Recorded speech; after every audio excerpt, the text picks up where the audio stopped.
Gloire à Dieu. J'espère en tout cas que vous allez bien et que vous êtes disposés, que vos esprits sont disposés à ce que Dieu va faire ce soir. Euh, le message que je vais libérer ce soir, c'est un message qui, en tout cas, son thème, je l'ai reçu il y a plus d'un mois, mais j'étais quelque peu hésitant parce que bizarrement, j'avais pas forcément de fil directeur par rapport à ça. Et j'ai vraiment hésité. Et je me repens encore une fois parce que du coup, s'il fallait faire un live, j'aurais dû le faire le mois dernier. Et plaise à Dieu qu'il puisse nous faire du bien ce soir. Et je crois qu'il va nous faire du bien. Par sa grâce, j'ai préparé quelques passages et quelques pensées. Et je crois que Dieu va nous faire du bien ce soir. Alors, le thème de ce soir, c'est les chaînes d'hier. Les chaînes d'hier. Alors, je pense que vous comprenez pourquoi maintenant j'ai un peu hésité parce que ça me faisait pas du sens directement. Ça ne me faisait pas du sens et j'ai longuement demandé au Saint-Esprit pourquoi en fait ce thème-là, qu'est-ce que ça voulait dire. Et j'ai eu à comprendre que ce que le Seigneur me veut dire ce soir, c'est que personne n'est à l'abri de retomber captif. La vie chrétienne, euh, c'est une vie de constance et c'est une vie d'endurance. Et le moindre faux pas ou la moindre brèche que l'on laisse, on s'expose à être enchaîné de nouveau. En Christ, nous sommes réellement libres. Christ nous a affranchis et parce qu'il nous a affranchis, nous sommes libres et réellement libres. Mais cela n'empêche que par notre mégarde, on puisse euh, retomber dans les chaînes. Ça, c'est un premier aspect. Et également parce que euh, les chaînes d'hier également sont, sont conjuguées au passé parce que on a également un espoir, on a également une espérance dans la victoire et on peut, on peut on peut brandir également la victoire qu'il y a en Jésus-Christ à partir du fait que il nous a affranchis. Donc, raison pour laquelle également on parle des chaînes d'hier, on les conjugue au passé, parce que c'est un témoignage également. Donc, ce sont ces deux aspects, pardon, que on va aborder ce soir. Et comme verset de base, comme passage de base, nous sommes dans le livre d'Éphésiens, chapitre 4, à partir du verset 7 jusqu'à son neuvième verset. Éphésiens, chapitre 4, jusqu'au verset 9. La parole de Dieu dit ceci, mais à chacun de nous, la grâce a été donnée selon la mesure du don de Christ. C'est pourquoi il est dit, étant monté dans les hauteurs, il a emmené des captifs et il a fait des dons aux hommes. Or, que signifie il est monté, sinon qu'il est aussi descendu dans les régions inférieures de la terre? Parole du Seigneur. Ce passage, en tout cas, le chapitre 4 du livre d'Éphésiens, c'est un passage que j'aime beaucoup parce que l'apôtre Paul parle avec énormément de conseils, avec énormément de sagesse, euh, avec une volonté d'édifier, d'exhorter, voilà, de fortifier l'église d'Éphèse. À noter ici que l'église d'Éphèse, c'est 7 à 9, 7 à 9. L'église d'Éphèse, c'est une église qu'on pourrait qualifier de païenne. Et qui, comme on pourrait dire, dans l'ancienne alliance, elle n'avait aucun droit de citer. C'est comme ça que la parole de Dieu déclare que tous les païens n'avaient, toutes les personnes qui n'étaient pas des 12 tribus d'Israël n'avaient pas le droit de citer, n'avaient pas le droit d'entrer à Jérusalem. Et par la grâce de Dieu, voilà, en Christ, euh, nous sommes comme affectés ou greffés. Nous sommes un greffon comme une branche d'olivier qu'on greffe au tronc initial. Et nous avons plein accès euh, à tous les droits, aussi bien que vis-à-vis de Dieu, que vis-à-vis de toutes les bénédictions qui sont accordées au peuple d'Israël de manière initiale. Alors, l'église d'Éphèse, c'est une église à laquelle euh, Dieu parle également dans le livre d'Apocalypse. J'aimerais qu'on puisse lire également ce passage-là, parce que ça va dresser un cadre, en fait, à tout ce que l'on va dire par la suite. Apocalypse chapitre 2, à partir du verset 1er. Apocalypse chapitre 2, verset 1 à 6. La parole de Dieu déclare ceci, écrit à l'ange de l'église d'Éphèse, voici ce que dit celui qui tient les sept étoiles, pardon, dans sa main droite, celui qui marche au milieu des 7 chandeliers d'or. Je connais tes œuvres, ton travail et ta persévérance. Je sais que tu ne peux supporter les méchants, que tu as éprouvé ceux qui se disent apôtres et qui ne le sont pas, et que tu les as trouvés menteurs, que tu as de la persévérance, que tu as souffert à cause de mon nom et que tu ne t'es point lassé. Mais ce que j'ai contre toi, c'est que tu as abandonné ton premier amour. Souviens-toi donc d'où tu es tombé, repens-toi et pratique tes premières œuvres. Sinon, je viendrai à toi et j'ôterai ton chandelier de sa place, à moins que tu ne te repentes. Tu as pourtant ceci, c'est que tu hais les œuvres des Nicolaïtes, œuvres que je hais aussi. Parole du Seigneur.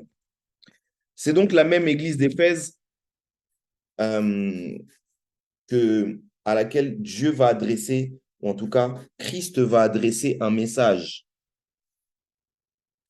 Un message euh, qui a, entre guillemets, deux déclinaisons. Le premier, c'est que, voilà, on reconnaît les œuvres de cette église. On reconnaît que cette église est zélée et que elle ne se targue pas, en fait, à se mettre à l'œuvre pour l'œuvre de Dieu. Elle ne se fatigue pas, elle est zélée. Elle est là également à dénoncer, elle est également là à retrancher ceux qui ne sont pas de Dieu et ceux qui amènent des mauvaises doctrines. D'ailleurs, c'est ce que Dieu dit par rapport au fait que, par exemple, l'Église d'Éphèse est contre la doctrine des Nicolaïtes. La doctrine des Nicolaïtes, on n'a pas beaucoup d'informations dessus dans la Bible, mais le peu d'informations que l'on a, c'est que les Nicolaïtes sont des idolâtres. Ce sont ceux qui vont prôner l'idolâtrie et même la débauche, le fait qu'on puisse sacrifier des viandes à des idoles. Voilà, donc c'est ces pratiques-là que ce sont ces pratiques-là, pardon, que l'Église d'Éphèse va condamner. Et donc, le Seigneur reconnaît ça, reconnaît que l'Église d'Éphèse est zélée. L'Église d'Éphèse a une véritable volonté de bien faire. Mais en cela n'empêche que l'Église d'Éphèse a perdu le focus et a perdu son premier amour. Ça, c'est la première, comme j'ai dit, la première déclinaison. La deuxième déclinaison, c'est que quand vous prêtez bien attention à comment est présenté le Seigneur ici, on dit, voici celui qui tient les 7 étoiles dans sa main, celui qui marche au milieu des 7 chandeliers d'or. J'en ai parlé précédemment je crois, dans RVB 1 ou RVB 2. les 7 chandeliers dont on parle ici, ce sont les 7 anges qui se tiennent devant Dieu. Ce sont également les 7 esprits de Dieu. Les 7 esprits de Dieu sont également différentes déclinaisons ou bien différents aspects de, j'allais dire, du caractère, ou en tout cas de la personne de Dieu. Donc, lorsque on présente le Seigneur ici comme celui qui détient les 7 étoiles dans sa main droite, celui qui marche au milieu des 7 chandeliers d'or, pardon, on a comme une présentation du Seigneur comme un juge, comme un magistrat. On présente le Seigneur comme le Seigneur de toute gloire et celui qui est capable de tout, comme de trancher. Et vous pouvez d'ores et déjà noter que lorsqu'on le présente comme ceci et qu'on fait attention à son discours, c'est comme s'il donnait un peu de temps à l'église d'Éphèse avant qu'il puisse frapper. Raison pour laquelle, lorsqu'il se présente, on dit celui qui détient les 7 étoiles de Dieu dans sa main et celui qui marche au milieu des 7 chandeliers d'or. Les 7 étoiles dont on parle, ce sont les 7 anges dont on parle ensuite plus tard dans les prochains chapitres, dans les chapitres suivants d'Apocalypse. Et ce sont ces 7 anges qui vont frapper la terre. Bref, on n'y est pas encore, mais tout cela pour dire que la présentation qui est faite ici est comme pour dresser un cadre, comme j'allais dire, peut-être juridique ou même de magistrature. L'Église d'Éphèse ici est exhortée à revenir vers le premier amour de peur qu'elle ne soit frappée. Raison pour laquelle aussi, vous voyez plus loin que on dit, il dit que sinon je viendrai à toi et j'ôterai ton chandelier de sa place à moins que tu ne te repenses. Le chandelier dont on parle, c'est la lumière même en fait. C'est la lumière même qu'un enfant de Dieu porte en acceptant Jésus-Christ. C'est cette lumière-là, c'est ce que Dieu voit depuis son trône. Dans plusieurs témoignages d'ailleurs, d'hommes et de femmes de Dieu qui ont eu à avoir des expériences avec le Seigneur où ils ont été enlevés, lorsqu'ils voient la terre, ils voient la terre sombre avec des petites lumières qui scintillent, de partout la terre. Et ces lumières-là, en fait, ce sont les enfants de Dieu, les chrétiens qui vivent dans la sanctification, qui vivent également dans la crainte de Dieu, qui sont vus comme des lumières depuis le trône de Dieu, depuis le ciel de Dieu. Donc, lorsqu'il dit, sinon je viendrai à toi et j'ôterai ton chandelier de sa place, c'est qu'il menace qu'à jamais il puisse retirer cette lumière et qu'il puisse le frapper pour de bon, qu'il soit pour de bon retranché. Ça, c'est du coup la deuxième déclinaison. Vous comprendrez que lorsque le Seigneur met des messages dans mon cœur, voilà, ils ont pour vocation à exhorter, à fortifier, à réveiller, mais surtout à avertir. Avertir que les temps dans lesquels nous sommes, ce sont des temps qui sont très, très, très importants et c'est un temps charnière dans lequel nous sommes. Vous voyez? Donc, la première question qu'on doit se poser ici, c'est pourquoi nous faisons toutes ces choses pour le Seigneur. En tout cas, l'Église d'Éphèse est questionnée comme ça. Lorsque tu pratiques, lorsque tu fais des choses, lorsque tu penses faire des choses pour le Seigneur ou même que tu penses bien faire dans ta vie au quotidien, est-ce que Dieu véritablement est placé à la première place? Est-ce que tu le fais pour ton orgueil propre, pour ton ego ou pour ta satisfaction personnelle ou pour juste laver ta conscience ou tu le fais vraiment parce que tu as l'amour de Dieu? Et lorsque je préparais je notais ça, Je notais cette question parce que je l'ai véritablement notée. Moi-même, ça m'a fait comme un double écho, comme si on me parlait également à moi directement. Et je me suis remis en question en beaucoup de choses.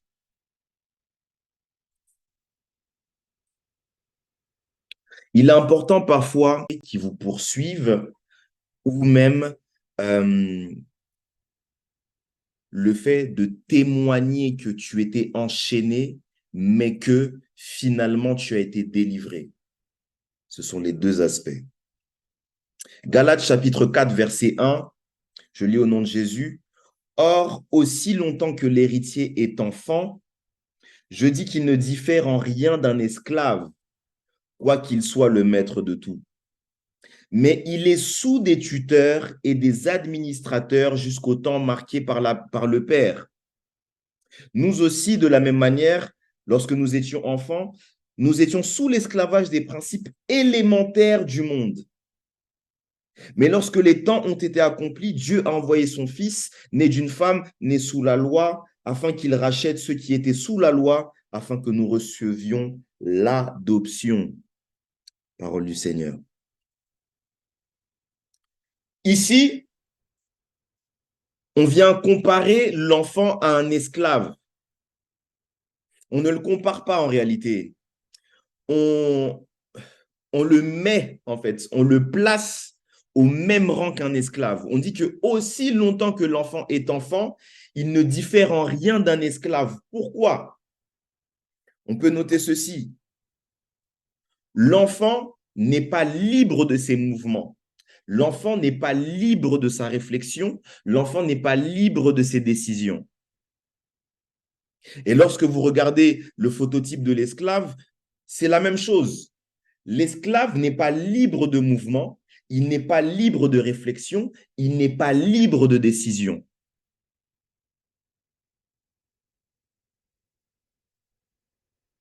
Alors, la même chose ici, de la même manière que l'esclave a des maîtres, a un maître qui décide pour lui et qui fait toutes les choses pour lui, l'enfant, lui, comme le dit l'apôtre Paul, il est sous tutelle. Il est sous des administrateurs, des personnes qui sont comme là, chargées à s'occuper de tout ce qui est administratif ou même décisionnel pour l'enfant. Sauf que, il y a quelque chose qui est assez intéressant ici. Lorsque vous regardez même dans l'histoire, même on est en France ici, l'histoire française, je ne sais plus quel roi était sous tutelle. Il me semble que c'était François Ier, je n'ai pas envie de dire de bêtises. Mais la tutelle et l'administration, c'est c'est un privilège, parce qu'il faut le dire comme ça, c'est un privilège qui est réservé aux enfants de rois, ou en tout cas, enfants d'aristocrates. En fait, tu dois être dans une certaine position sociale pour bénéficier de ces privilèges-là.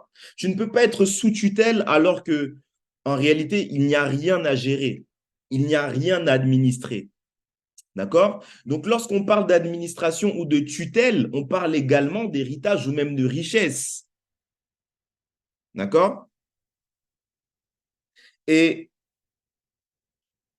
ce qui est important à noter ici, c'est que parce que l'enfant est enfant, je l'ai dit qu'il n'a pas la liberté de décision. Et vous pouvez noter que les tuteurs et les administrateurs ont la liberté de lire, de prendre acte et même de signer à la place de l'enfant. Je répète, parce que tu es tuteur ou administrateur, tu as la liberté de lire, prendre acte et même signer à la place de l'enfant. Signer quoi?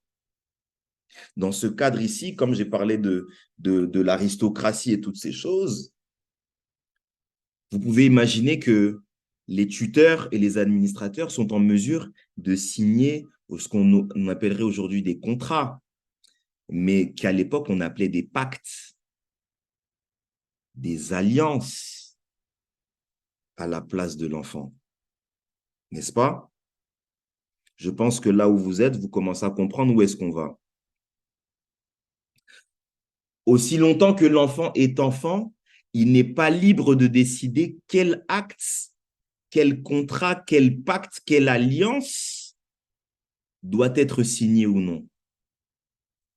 Raison pour laquelle on dit que aussi longtemps que l'enfant est enfant, il ne diffère en rien d'un esclave. Ça veut dire que l'enfant est obligatoirement tenu de subir ce qui aura été signé à sa place.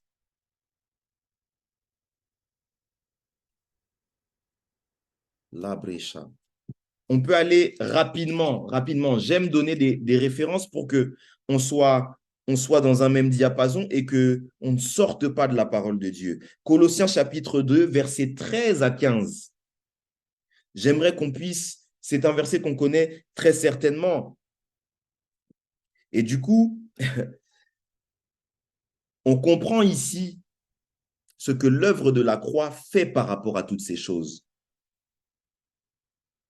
La Bible dit ceci, vous qui étiez morts par vos offenses et par l'incirconcision de votre chair, pardon, il vous a rendu à la vie avec lui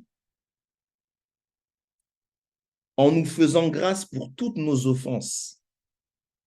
Il a effacé l'acte dont les ordonnances nous condamnaient et qui subsistait contre nous, et il l'a éliminé en le clouant à la croix.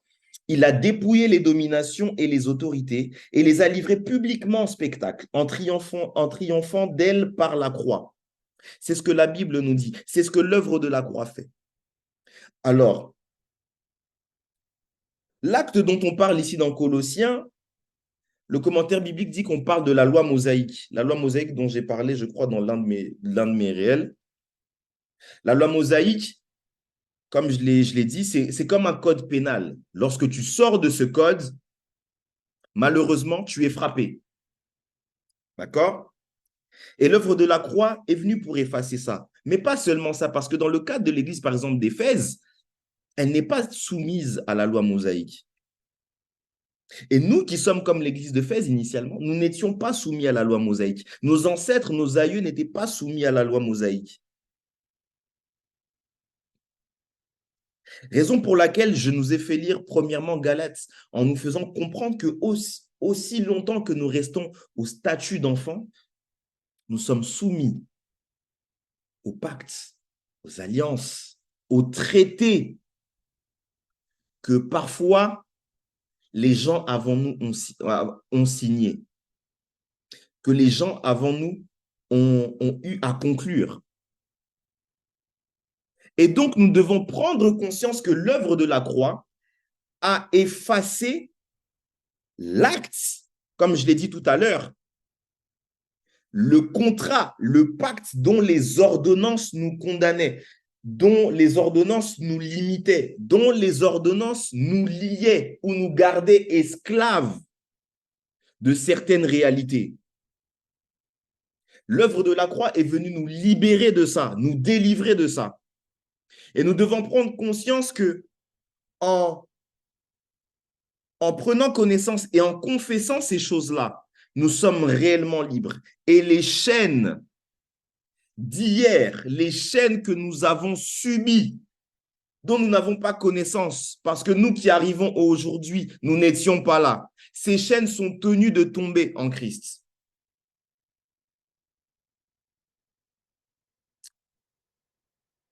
Romains 8 dit qu'il n'y a plus de condamnation pour ceux qui sont en Christ. La loi de la mort qui nous condamnait a été remplacée par la loi de la vie. Et nous avons reçu l'esprit d'adoption. C'est ce que Paul dit également dans Galates un peu plus loin. Nous avons reçu l'esprit d'adoption et parce que nous avons été adoptés par Dieu, nous sommes maintenant régis selon le système divin, selon la constitution divine et toutes les réalités que nous pouvons subir de manière quotidienne, liées peut-être à la fécondité, liées au mariage, liées peut-être à certaines réalités tu as l'échec au niveau des affaires, l'échec financier, toutes ces choses-là, l'œuvre de la croix vient effacer cela. Si cela avait été écrit sans ton autorisation, sans que toi tu sois au courant, l'œuvre de la croix vient effacer ça. Amen. Alors Colossiens 2 ici vient justifier le premier passage qu'on a lu avant que euh, euh, nos bien-aimés puissent nous rejoindre, Éphésiens chapitre 4, que celui qui est monté est d'abord descendu, mon Dieu.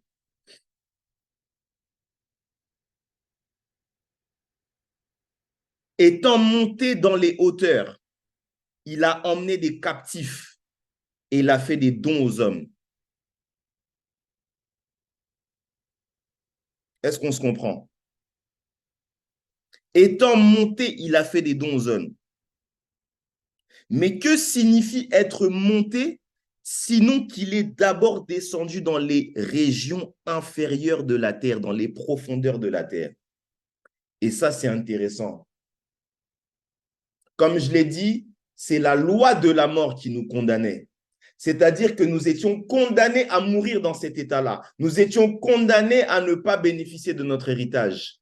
Mais parce que Christ est mort et Christ a été enseveli 3 jours, il a rejoint toute la communauté que nous sommes, la communauté entre guillemets païenne que nous sommes.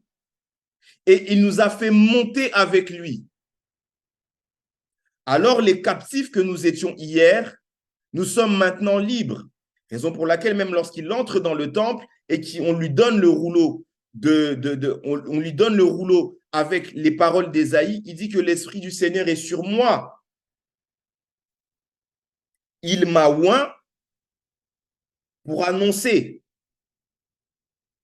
pour délivrer les captifs, envoyer libres les opprimés. Je crois qu'on va lire ça peut-être tout à l'heure, mais c'est déjà pour mettre un contexte. OK? Cela veut dire quoi? Que l'œuvre de la croix est un point d'appui sur lequel on doit obligatoirement, my God, obligatoirement, pardon, s'appuyer. L'œuvre de la croix est un appui sans faille. Et en s'appuyant dessus, on a la victoire. Que signifie être monté sinon qu'il faut d'abord descendre? Marc chapitre 4, verset 30, on parle de la parabole du grain de sénévé. Le grain de sénévé, c'est le grain de moutarde. Et le grain de sénévé, on dit que c'est la plus petite des semences sur la terre. Mais lorsqu'elle est enfouie, qu'elle meurt et qu'elle produit du fruit, le fruit qui sort, l'arbre qui sort, la branche qui sort est la plus grande de toutes. C'est ce que la parole de Dieu dit. Vous comprenez maintenant pourquoi on dit qu'il a fait des dons aux hommes. On dit que le grain de sénévé, lorsqu'il meurt et qu'il maintenant il germe de par-dessus la terre, sa plante, son arbre, eh bien, il est le plus grand de tous les autres arbres, de tous les autres légumes. Et ses branches couvrent même les oiseaux. Et les oiseaux s'abritent dans son ombre. C'est ce que Dieu a fait de nous. Lorsque Christ descend, il vient nous récupérer. Et comme un grain de sénévé, il meurt avec nous. Il prend notre place. Il meurt et il nous fait maintenant monter avec lui. Il nous fait maintenant monter avec lui progressivement. Ensuite, de sorte à ce que lorsque notre fruit sera arrivé à maturité, qu'on puisse maintenant abriter les autres. Il le dit lui-même, je suis le cep et vous êtes les sarments. Parce qu'il est le cep et que nous sommes les sarments, nous sommes accrochés à lui. Et il l'a fait lorsqu'il est rentré sous la terre. Et donc, lorsqu'il est monté, il est monté avec des captifs, mais des captifs qui ne sont plus captifs, des captifs qui sont libres. Est-ce que tu peux écrire avec moi libre? Gloire à Jésus.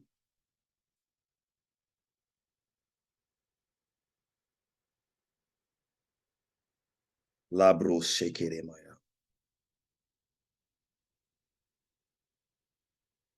Je parlais de semences tout à l'heure et par la même occasion, le Seigneur a encore éveillé mon esprit quant à la semence et j'aimerais partager cette pensée. La parabole du semeur parle du semeur qui sème dans trois types de, de sols. Un sol, euh, un sol terreux, mais jonché d'épines, un sol rocailleux et un sol fertile, prêt à recevoir la semence. Et je me suis arrêté sur le sol rocailleux parce qu'on dit que le sol rocailleux, la semence qui est tombée sur le sol rocailleux, n'a pas trouvé d'endroit, en fait, n'a pas trouvé d'endroit dans lequel entrer et produire du fruit. Donc le vent a soufflé et l'a emporté. Et c'est ce que les tribulations, les combats, les différents tumultes qui peuvent arriver dans la vie de l'homme peuvent créer. Alléluia. Et ce sol rocailleux ne peut pas recevoir la semence de par sa nature. OK? La nature rocailleuse ne permet pas à ce que quelque chose puisse entrer à l'intérieur. Le sol rocailleux est un sol qui est profondément solide. Et on ne peut le malayer. Il est immalléable. Je ne sais pas si ça se dit comme ça. On ne peut pas le modifier selon notre guise. Le sol rocailleux est profondément solide. Donc, il est impossible pour une semence d'entrer et de mourir à l'intérieur et produire des racines. On sait tous comment le processus de germination se fait. La semence tombe au sol, elle entre dans la terre, on la couvre, on couvre de terre, on peut arroser et ensuite elle explose. Donc on dit qu'elle meurt. Elle explose et c'est cette explosion qui va produire des racines. Mais ça, c'est impossible dans un sol rocailleux parce que le sol rocailleux est profondément solide. Donc impossible même pour que les racines puissent prendre place dans la terre. Et c'est ce qui se passe énormément en fait dans cette génération. On est une génération têtue, une génération qui connaît tout, une génération qui est impénétrable parce qu'elle est bourrée de connaissances. J'ai parlé de, comment on appelle ça, de, de coquilles la dernière fois. Lors du dernier live, j'avais parlé de coquilles que l'homme se dresse. Et il se dresse ce genre de coquilles depuis le jardin d'Éden, depuis qu'il a péché. Il se couvre selon lui et se fait son propre évangile. Il se dicte ses propres lois. Et il est impossible que la semence de Dieu puisse entrer dans ce genre de sol parce que simplement, de par sa nature, il est impénétrable. Raison pour laquelle, dans la parole de Dieu, on nous exhorte à ce que nos cœurs de pierre soient changés en cœurs de chair.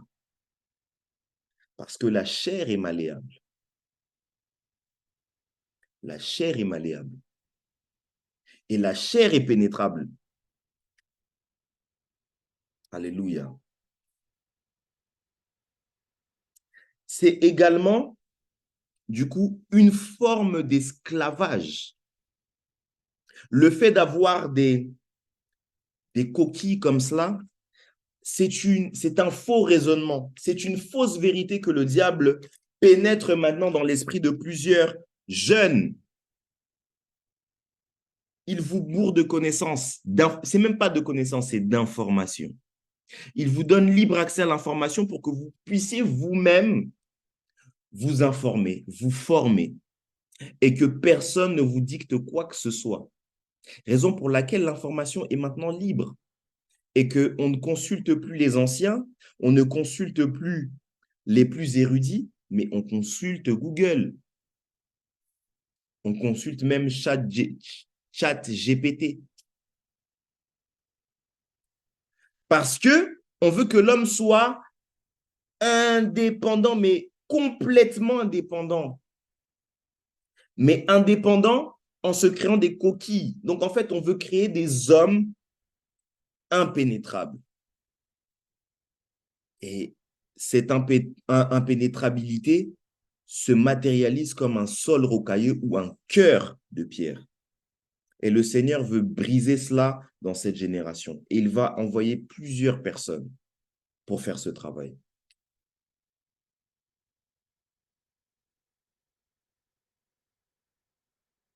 Galates 4, verset 8 dit, « Autrefois, ne connaissant pas Dieu, vous serviez des dieux qui ne le sont pas de leur nature. Mais à présent que vous avez connu Dieu, ou plutôt que vous avez été connus de Dieu, comment retournez-vous à ces faibles et pauvres principes élémentaires auxquels vous voulez vous asservir encore?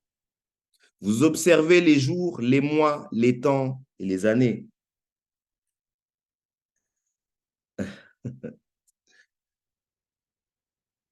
Ça, c'est également, comme je l'ai dit, une forme de chaîne, d'esclavage. En fait, le diable, tout du long de notre vie de chrétien, il va vous faire douter de la vie chrétienne à chaque fois. Il va vous faire douter de votre chrétienté, de la profondeur de votre chrétienté, du bien fondé de votre chrétienté, de votre foi en réalité. Et il va le faire en entrant des faux raisonnements, comme j'ai dit, des fausses vérités. Des fausses vérités qui vont vous faire sortir en réalité de votre chemin avec le Seigneur. Et là, c'est le cas pour les Galates. Hier, vous ne connaissiez pas Dieu, et maintenant que vous connaissez Dieu, ou même que vous avez été connu de Dieu, lorsqu'on dit connu de Dieu, c'est parce que Dieu a tourné ses regards vers cette église-là, vers ce peuple-là, et Dieu leur a fait grâce, parce que c'est une grâce d'accepter le Seigneur Jésus-Christ et que maintenant, ils puissent suivre les préceptes et suivre le modèle de Christ. C'est une grâce. Et ils ont été connus de Dieu. C'est ce que l'apôtre Paul dit ici. Comment est-ce que c'est possible pour vous qui êtes connus de Dieu que vous puissiez retourner à des principes élémentaires? Quand on parle d'élémentaires, c'est des principes qui sont, j'allais dire négligeables, mais ce sont des principes basiques sur lesquels en réalité vous voulez maintenant vous appuyer et appuyer votre foi. C'est comme si en fait vous n'aviez pas confiance en Dieu. Donc en fait quelque part euh, vous vous rendez esclave, vous vous rendez enchaîné encore par des principes que Dieu dont Dieu veut vous sortir ou dont Dieu vous a déjà d'ailleurs sorti. Vous observez les jours, les mois, les temps et les années. Je vais piquer un peu, mais lorsqu'on parle des jours, des mois, des temps et des années, à l'époque, on parle des astres. Qui dit les astres, dit aujourd'hui l'horoscope. Aujourd'hui. Lire les astres de sorte à ce que les astres nous montrent ce qui va se passer. En tant que chrétien, c'est interdit. Pour d'autres confessions, pour d'autres croyances, mais pour un enfant de Dieu ou un disciple de Christ, pour peut-être mieux dire. Je n'ai pas envie de dire que c'est interdit, parce que c'était interdit dans la loi mosaïque, mais j'ai envie de dire que c'est inutile. Pourquoi? Parce que ceux qui consultent l'horoscope, ceux qui consultent les astres, ceux qui cherchent à savoir ce que demain va enfanter, veulent se... Oh, mon Dieu. Ils veulent se rassurer. Ceux qui consultent l'horoscope, ceux qui consultent les astres, ceux qui cherchent à savoir ce que demain va enfanter, cherchent à se rassurer et cherchent à avoir une direction quotidienne du comment, du pourquoi, du comment ils doivent marcher dans la vie. J'ai envie de dire, pour une personne qui n'est pas chrétienne, j'ai envie de te dire, c'est pas mauvais, fais ce que tu veux parce que c'est ta croyance. D'accord? Sois libre de le faire. Mais moi, j'aimerais également te dire que la parole de Dieu déclare, que Christ lui-même l'a dit. Ne vous inquiétez pas pour votre vie de ce que vous mangerez, ni pour votre corps de quoi vous serez vêtu. Qui de vous, par ses inquiétudes, peut ajouter une coudée à sa vie? En prenant acte de cet horoscope, en prenant acte de ce que le lendemain va te produire, en consultant les voyants, en consultant les marabouts, en consultant les diseurs de bonne aventure, en consultant ceux qui lisent les lignes de la main, est-ce que tu es en mesure d'arrêter le véhicule qui est susceptible de te renverser, de t'ôter la vie, lui dire stop, mon horoscope m'a dit que je ne mourrai pas aujourd'hui. Ou peut-être que dans ton état, tu penses pouvoir dire à la vie, non, pardon, à l'ange de la mort, non pas aujourd'hui, viens demain.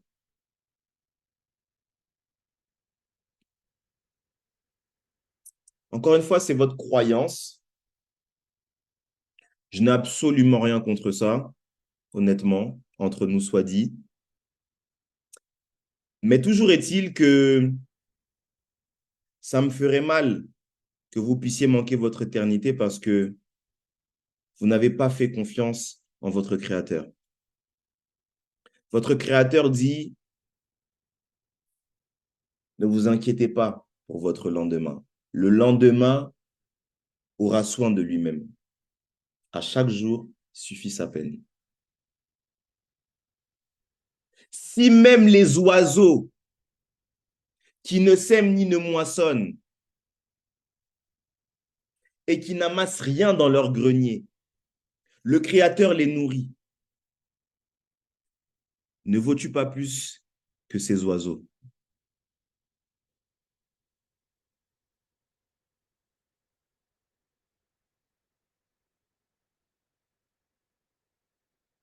Lorsque vous voyez, c'est le Seigneur Jésus qui dit ça dans Luc 12, 54. Lorsque vous voyez un nuage se lever de l'Occident, vous dites que c'est la pluie. Lorsque vous voyez un vent venir du sud, vous dites il va faire chaud. Vous êtes en mesure de définir la météo, mais vous n'êtes pas en mesure de définir les temps dans lesquels nous sommes. Comme j'ai dit tout à l'heure, les temps dans lesquels nous sommes sont des temps charnières, des temps pivots dans lesquels vous devez vous focaliser sur votre éternité parce que votre éternité est susceptible de glisser de vos mains. Alors cessez de perdre du temps à vous focaliser peut-être sur ce que l'autre avait fait, l'autre avait dit, mais exhortez peut-être ces personnes à changer. Exhortez ces personnes à donner leur vie à Christ parce que les temps sont mauvais. Christ est à la porte et la trompette est proche de sonner. Il n'y a plus de temps à perdre. Il n'y a pas de temps à perdre dans les blablabla. Il n'y a pas de temps à perdre dans les médisances. Il n'y a pas le temps à perdre dans des commérages. Il n'y a pas de temps à perdre dans des distractions. Il n'y a pas de temps à perdre dans, dans les plaisirs de ce monde. Toi qui es chrétien, comment est-ce que tu capitalises ton temps? Est-ce que ton focus est véritablement sur ton éternité? Ou est-ce qu'il est dans les plaisirs de ce monde? Est-ce que tu t'es laissé distraire? Parce que ça, ce sont les chaînes d'hier. Les chaînes de l'esclavage te réclament. Les chaînes de l'esclavage sont en train de te réclamer. Et ne pense pas parce que tu es dans cet état de santé aujourd'hui, tu vas bien, tu te portes bien, tout se passe pour le mieux pour toi, chrétien ou non d'ailleurs. Ne pense pas que parce que tu vas bien aujourd'hui, que ton éternité est assurée. Écoutez encore ceci, Luc chapitre 12, verset 19. Ce riche insensé qui dit, mon âme, tu as beaucoup de biens en réserve. Pour plusieurs années, repose-toi, mange et bois et réjouis-toi. Parce que tu as amassé tous les trésors de la terre. Tu as étendu même tes greniers afin d'amasser tous les trésors que la terre pouvait enfouir. Tu as des diamants, tu as des bijoux, tu as des voitures. Tu as même des amis formidables. Tu as un emploi stable. Tu peux même prétendre à aller en boîte, à aller dans des trucs, aller dans des machins, aller dans des thèmes et faire des trucs. Parce que tu en as les moyens, tu fais des copes, tu fais des machins, on se connaît.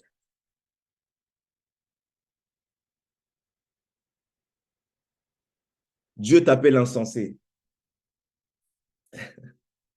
Après avoir amassé toutes ces choses, après avoir coffré, après avoir mis de côté, après avoir fait toutes ces choses, après avoir vilipendé, dilapidé ton argent, après avoir mangé, bu et t'être réjoui, ton âme à qui tu as parlé, est-ce que ton âme s'est préparée pour l'après? Ton âme, elle sera pour qui? Ton âme ira en direction de quel maître?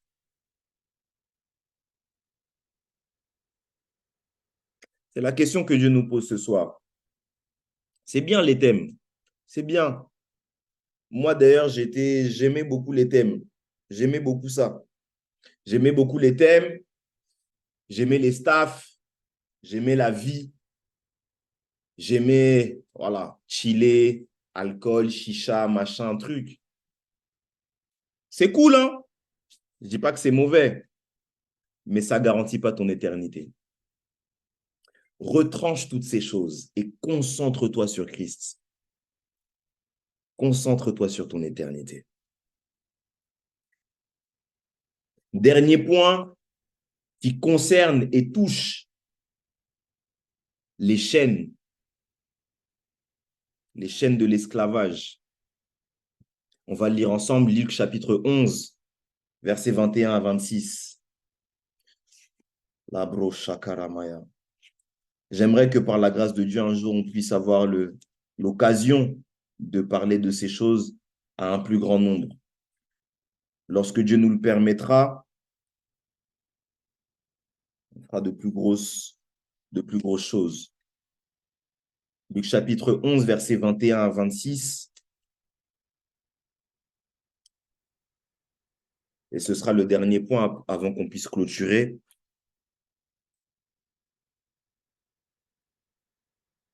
Le Seigneur est merveilleux et toutes les personnes qui se sont connectées aujourd'hui et qui suivront peut-être en rediffusion seront bénies de suivre cet élément. Ce n'est pas par hasard que Dieu donne ce message. Je crois que les personnes qui auront à l'écouter seront vraiment bénies. Rapidement, Luc chapitre 11, versets 21 à 26, je lis au nom de Jésus. Lorsqu'un homme fort et bien armé garde sa maison, ce qu'il possède est en sûreté. Mais si un plus fort que lui survient et le dompte, il lui enlève toutes les armes dans lesquelles il se confiait et il distribue ses dépouilles. Celui qui n'est pas avec moi est contre moi, et celui qui n'assemble pas avec moi disperse. Lorsque l'esprit impur est sorti d'un homme, il va dans des lieux arides pour chercher du repos. N'en trouvant point, Il dit, je retournerai dans ma maison d'où je suis sorti, et quand il arrive, il la trouve balayée et ornée. Alors il s'en va, et il prend 7 autres esprits plus méchants que lui, ils entrent dans la maison, s'y établissent, et la dernière condition de cet homme est pire que la première.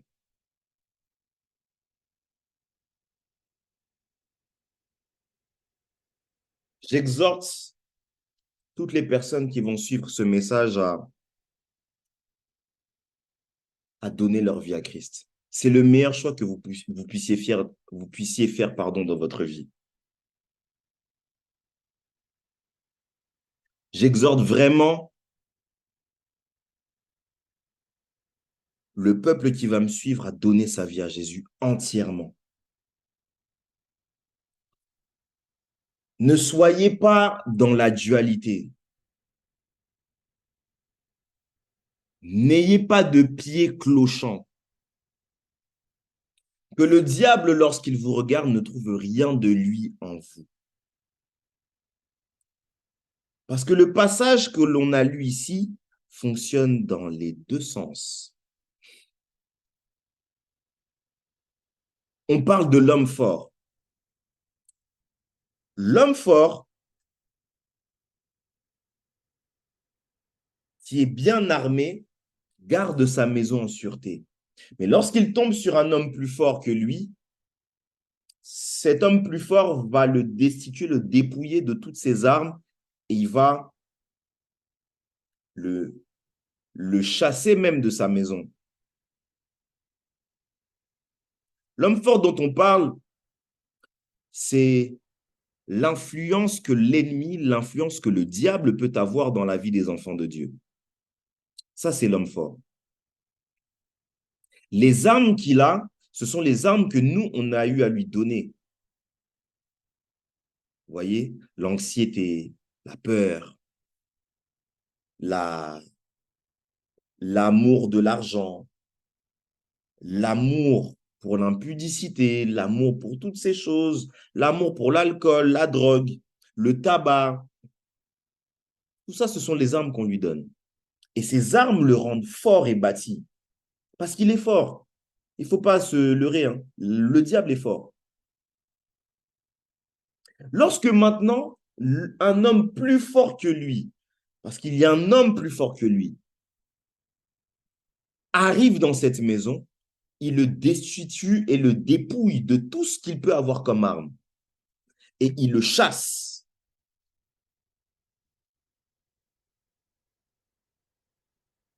Vous voyez?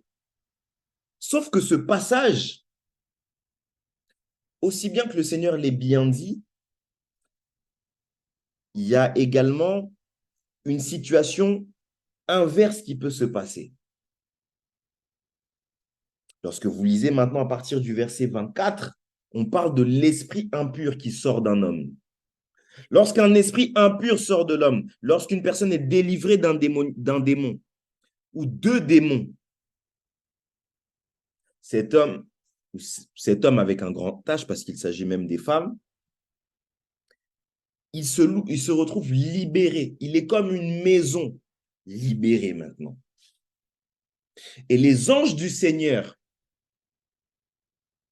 vont balayer, vont balayer la maison, vont la décorer, vont laisser place maintenant, vont faire en sorte que la maison puisse maintenant accueillir un nouvel occupant. N'est-ce pas? Cet occupant, c'est le Saint-Esprit. Et le Saint-Esprit, il est le gage, selon ce que l'apôtre Paul nous dit, je crois dans le livre de Colossiens, si je dis pas de bêtises.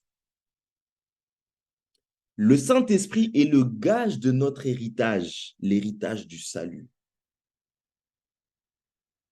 Donc le Saint-Esprit est là pour maintenant nous faire comprendre et nous faire prendre conscience que nous sommes héritiers d'une grande richesse, le salut, la vie éternelle. Maintenant, lorsque maintenant une personne est délivré d'un homme fort, il faut maintenant qu'un autre plus fort que lui puisse maintenant venir occuper la maison, qu'il ne soit pas juste de passage. Et là, il y a deux aspects maintenant qu'il faut comprendre. Lorsqu'une personne est délivrée, ça ne fait pas d'elle une personne directement ancrée en Christ. Lorsqu'une personne est délivrée, il faut que cette personne soit remplie de l'Esprit de Dieu. Cette personne soit suivie et comblée également par la parole de Dieu. Vous comprenez? Donc, il y a deux travaux à faire. Le premier, de chasser l'esprit impur. Mais le deuxième, c'est d'occuper la maison. Sinon, l'esprit impur qui est chassé dans les lieux arides trouve qu'il n'y a rien à faire. Il va s'ennuyer. Et de toute façon, ce n'est pas encore le moment pour lui. Parce qu'il va arriver un temps où ils seront jetés dans le tonneau de feu, dans la géhenne. Mais ce n'est pas encore le temps. Donc, il est juste jeté dans les lieux arides en attente de son jugement. Mais il peut arriver qu'il vienne comme un squatteur vérifier si la maison dont on l'a chassé a été occupée entre-temps. Et comment est-ce que tu lorgnes une maison pour vérifier si elle est occupée ou non? Tu regardes par la fenêtre. Quelle est la fenêtre du corps?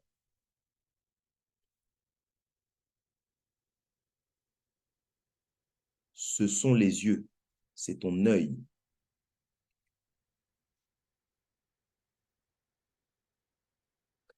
Ce que tu regarderas, ce que tu contempleras, ce dans quoi tu seras le plus, c'est ce qui va permettre à cet esprit ou non de revenir. S'il trouve un œil souillé, un œil meurtri, un œil qui n'a pas été entretenu, quand vous lisez plus loin, le Seigneur l'explique, que l'œil est la lampe du corps. Si l'œil n'est pas illuminé, l'esprit impur est capable de regarder à l'intérieur s'il y a un occupant ou non. Mais si ton œil est illuminé par la parole de Dieu et que l'œil est en mesure de refléter que l'Esprit de Dieu t'a investi, il est impossible pour cet esprit impur de revenir.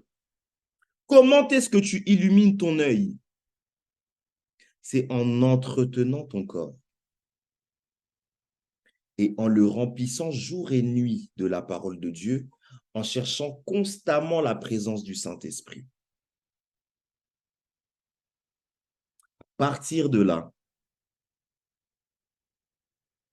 ni aujourd'hui, ni demain, tu ne pourras être poursuivi par les chaînes d'hier. Parole du Seigneur, que Dieu soit béni. Gloire à Jésus.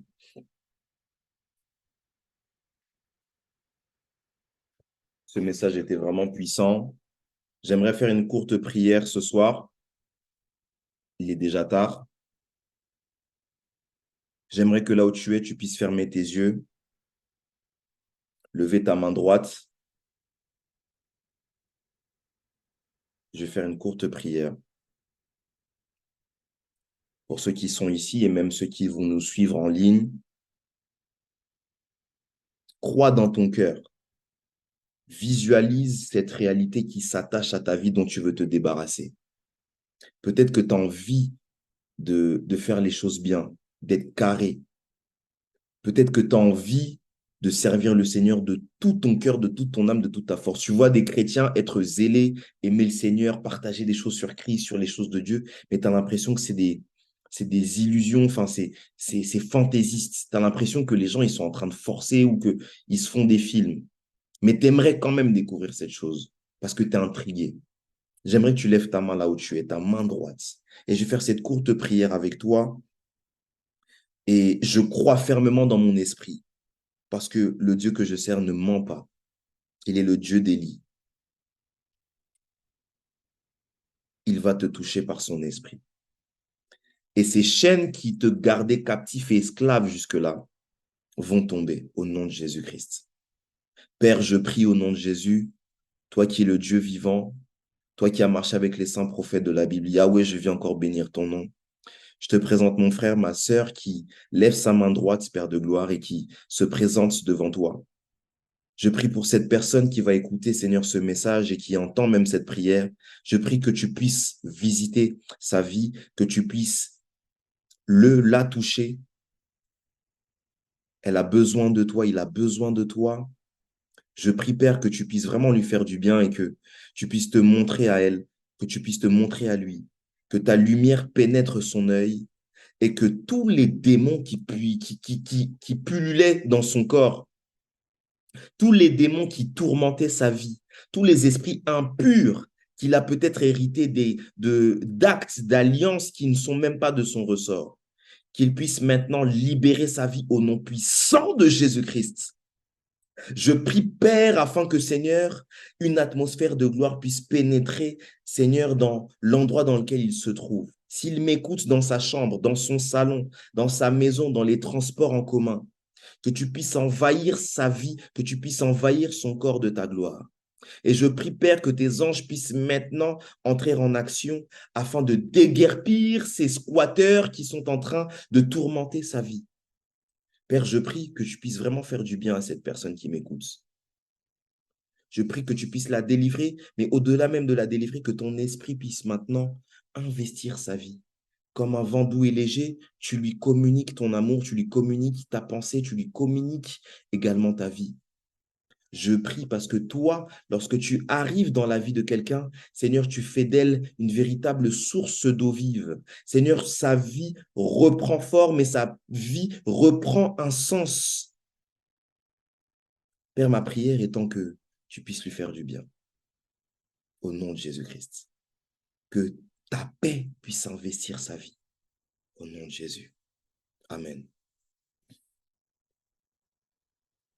Gloire à Jésus. Je prie vraiment que ce message fasse du bien à quelqu'un. Je vais le mettre sur YouTube très rapidement et n'hésitez pas à partager ce message parce que il est vraiment puissant. Que Dieu vous bénisse et à très vite, je le crois, par la grâce de Dieu.